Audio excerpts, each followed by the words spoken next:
بسم اللہ الرحمن الرحیم۔ السلام علیکم معزز طلبہ کرام، آپ سب کیسے ہیں؟ آج ہم نور الانوار کے سبق نمبر 238 کو پڑھیں گے۔ آج کے ہمارے سبق کا عنوان ہے تقسیم ثالث کا بیان۔ آج کے ہمارے سبق کی عبارت ولما فرغ المصنف عن اقسام تقسیم ثانی سے شروع ہوتی ہے۔ ہم نے قسم اول پڑھی، تقسیم اول پڑھی، تقسیم ثانی بھی ہماری مکمل ہو گئی، تو آج تقسیم ثالث کو ہم شروع کرنے لگے ہیں۔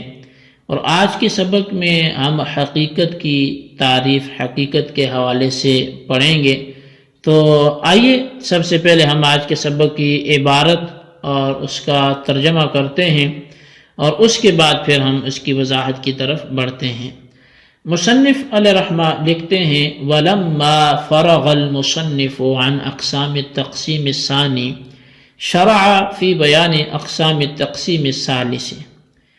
اور جب مصنف نے تقسیم ثانی کے اقسام سے فراغت پائی تو تقسیم ثالث کے اقسام کے بیان کو شروع کر دیا۔ فقال، چنانچہ ماتن نے فرمایا اما الحقیقت فاسم لکل لفظ ارید به ما وضع له، کہ حقیقت ہر اس لفظ کا نام ہے جس سے اس کا معنی موضوع لہو مراد ہو، ارید بھی جس سے ارادہ کیا گیا ہو، اس کا ما وضع لہو جس کے لیے اسے وضع کیا گیا، تو جس سے اس کا معنی موضوع لہو مراد ہو۔ فاللفظ بمنزلۃ الجنس یتناول المہمل والمجاز وغیرہما۔ مصنف تعریف کے قیود کے فوائد بیان کرتے ہوئے فرماتے ہیں کہ پس لفظ جو ہے، یعنی مصنف نے یہاں پر ذکر کیا فاسم لکل لفظ، تو یہ جو لفظ ہے بمنزلہ جنس کے ہے، جو محمل اور مجاز وغیرہ کو شامل ہے۔ وقولہ ارید به ما وضع له فصل یخرجہما، اور مصنف کا یہ قول کہ ارید به ما وضع له یہ فصل ہے جو محمل اور مجاز دونوں کو خارج کر دیتا ہے۔ والمراد بالوضع تعیینہ للمعنی بحیث یدل علیہ من غیر قرینۃ، اور وضع سے مراد لفظ کو معنی کے لیے اس طور پر متعین کرنا ہے کہ لفظ اس معنی پر بغیر قرینے کے دلالت کرے۔ فَإِنْ كَانَ ذَلِكَ التَّعْيِينُ مِنْ جِهَةِ وَاضِعِ اللُّغَةِ فَوَضْعٌ لُغَوِيٌّ، وَإِنْ كَانَ مِنَ الشَّارِعِ فَوَضْعٌ شَرْعِيٌّ۔ تو پس فرمایا کہ اگر یہ تعیین واضع لغت کی جانب سے ہو تو یہ وضع لغوی ہوگی، اور اگر یہ تعیین شارع کی جانب سے ہو تو یہ وضع شرعی ہوگی۔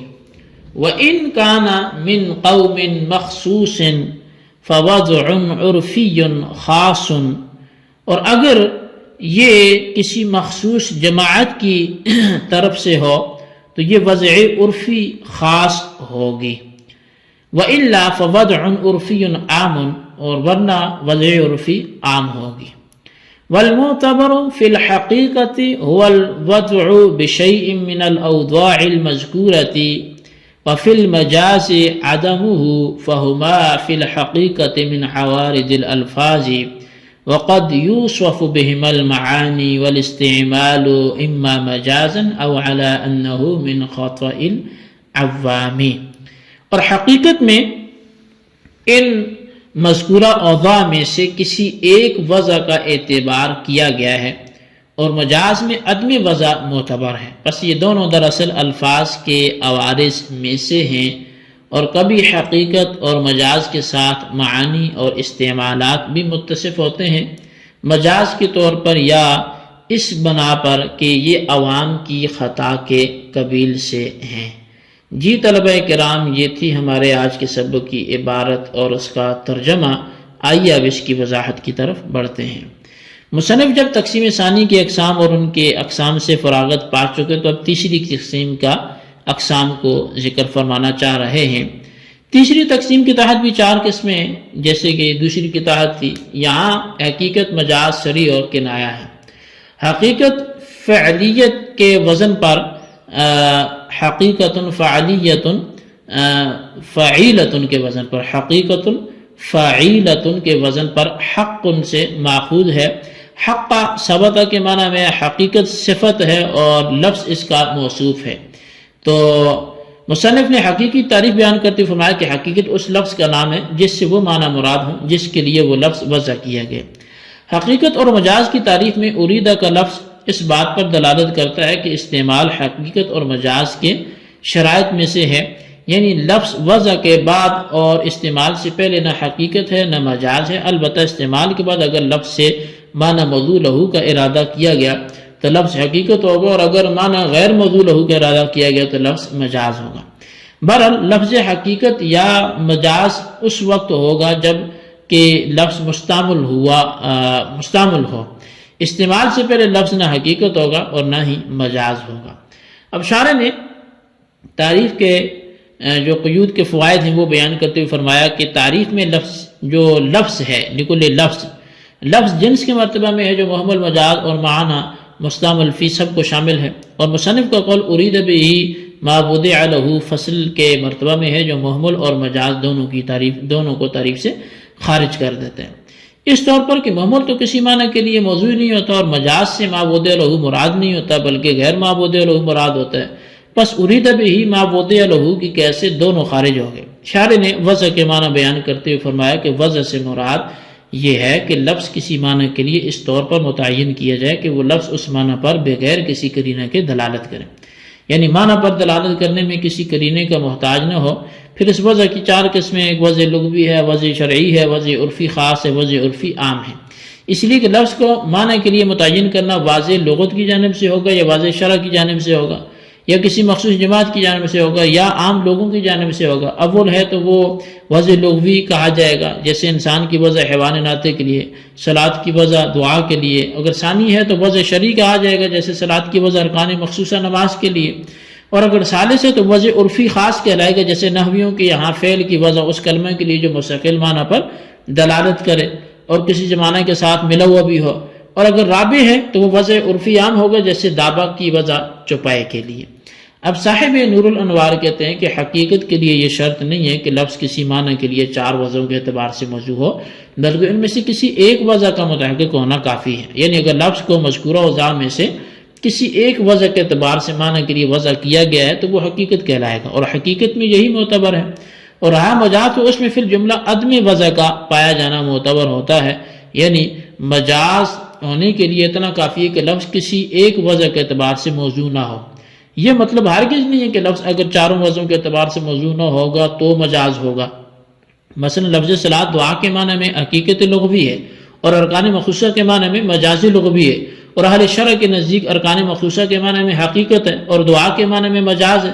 ملاحظہ فرمائیے لفظ صلاۃ کو ارکان مخصوصہ کے معنی میں اہل لغت کے نزدیک صرف اس لیے مجاز کہا گیا کہ وہ واضح لغت کی طرف سے ارکان مخصوصہ کے معنی میں موضوع نہیں ہے، اگرچہ واضح شرع کی جانب سے ارکان مخصوصہ کے لیے موضوع ہے۔ بہرحال ثابت ہو گیا کہ مجاز ہونے کے لیے کسی ایک وضع کے اعتبار سے موضوع نہ ہونا کافی ہے، تمام اوضاع کے اعتبار سے موضوع نہ ہونا ضروری نہیں ہے۔ شارح فرماتے ہیں کہ دراصل حقیقت اور مجاز الفاظ کے عوارض میں سے ہیں، یعنی حقیقت اور مجاز دونوں لفظ کے ساتھ متصف ہوتے ہیں، حتیٰ کہ کہا جاتا ہے کہ یہ لفظ حقیقی ہے، یہ لفظ مجازی ہے، اور کبھی حقیقت اور مجاز کے ساتھ معنی اور استعمال بھی متصف ہوتے ہیں۔ چنانچہ کہا جاتا ہے کہ یہ معنی حقیقی ہے، یہ معنی مجازی ہے، یہ استعمال حقیقی ہے، یہ استعمال مجازی ہے۔ تو شارح نے کہا کہ حقیقت اور مجاز کے ساتھ معنی اور استعمال کو متصف کرنا یا تو یہ مجازن ہے اور یا یہ عوام کی غلطی سے ہے، یعنی معنی اور استعمال کو حقیقت اور مجاز کے ساتھ متصف کرنا یا تو مجازن ہے اور یا یہ عوام کی غلطی سے ہے۔ مجازن تو اس لیے ہے کہ لفظ اور معنی کے درمیان بھی ایک گنا مناسبت ہے اور لفظ اور استعمال کے درمیان بھی مناسبت ہے، بس اس مناسبت کی وجہ سے جس چیز کے ساتھ لفظ کو متصف کیا جاتا تھا اسی کے ساتھ معنی اور استعمال کو بھی متصف کر دیا جاتا ہے۔ تو مخشی نے یہاں پہ یہ کہا ہے، نور الانوار کے حاشیہ لکھنے والے نے، کہ اس کو عوام کی غلطی قرار دینا درست نہیں ہے، اس لیے کہ جب علاقہ اور مناسبت موجود ہے تو یہ خطا پھر کیسے ہو سکتا ہے۔ بہرحال یہ ہمارا آج کا سبق تھا جی، ہم نے تقسیم ثالث میں حقیقت کے حوالے سے پڑھا، اس کی تعریف کے حوالے سے پڑھا اور وضع کی 4 قسمیں پڑھی۔ آپ اس کو اچھی طرح سمجھیں اور اس کے خلاصے کو اپنے رجسٹر پر نوٹ کریں، بالخصوص ان سوالات کے جوابات دیں۔ سوال نمبر 1 یہ ہے کہ وضع عرفی کی مثال لکھیں اور وضع عرفی خاص کی، اور سوال نمبر 2 یہ ہے کہ حقیقت کی تعریف لکھیں۔ اللہ تبارک و تعالیٰ سے دعا ہے جو کچھ ہم نے پڑھا سنوں سے یاد رکھنے کی توفیق نصیب فرمائے، آمین بجاہ النبی الامین صلی اللہ علیہ وسلم۔